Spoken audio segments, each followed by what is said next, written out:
Hello everyone, আজকে করব তরমুজ মাখা। তোমরা তো অনেক ধরনের মাখা খেয়ে আছো, আম মাখা, জাম মাখা, তেঁতুল মাখা, কিন্তু তরমুজ মাখা কোনো দিন খেয়েছো? খেয়ে থাকলে অবশ্যই কমেন্টে জানাবে। কিন্তু আমি আজকে ফার্স্ট টাইম খাচ্ছি, কেমন লাগবে জানি না। এটা কালকে নিয়ে আসছিল, তো কালকে অর্ধেকটা খেয়েছিলাম, ভাবলাম যে আজকে অর্ধেকটা আছে মাখা করে খাবো। তো বেশি মাখা করব না, আগে দেখব কেমন টেস্ট লাগে, তারপর বাকিটা করব। প্রথমেই যদি সবটা মাখা করি তখন যদি ভালো না লাগে, তাই আগে ট্রাই করব, যদি ভালো লাগে তাহলে অবশ্যই পুরোটাই মাখা করে খাবো। তো প্রথমে আমি দেখো ভালো করে কেটে নিচ্ছি ছোট ছোট টুকরো করে।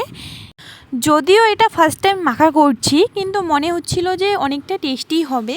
তো আমার কাটা কমপ্লিট, বেশিটা নিব না বলছিলাম একটু। তারপর এই যে দেখো দুটো লঙ্কা নিয়ে নিচ্ছি, লঙ্কাটাকে ভালো করে লবণের সাথে ডলে নিব। এইখানে আমি বেশি কিছু দিব না, শুধু লবণ দিব, লঙ্কা দিব আর একটু তেল দিব, দিয়ে ভালো করে মাখা করব। বেশি কিছু দিলে আবার যদি খারাপ হয়ে যায়, তাই সিম্পল মাখা করব, দেখি কেমন টেস্ট লাগে।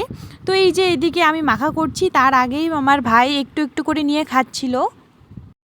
ওর আর তর সইছিল না যে কখন মাখা হবে কখন খাবো, তার আগে ও খাচ্ছিল।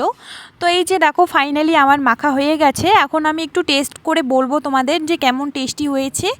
তো আমি এখন খাইলাম একটু, তো খেয়ে দেখলাম এতটা পরিমাণে টেস্টি হয়েছে যে বলার মতো না। তোমরাও ট্রাই করবে অবশ্যই।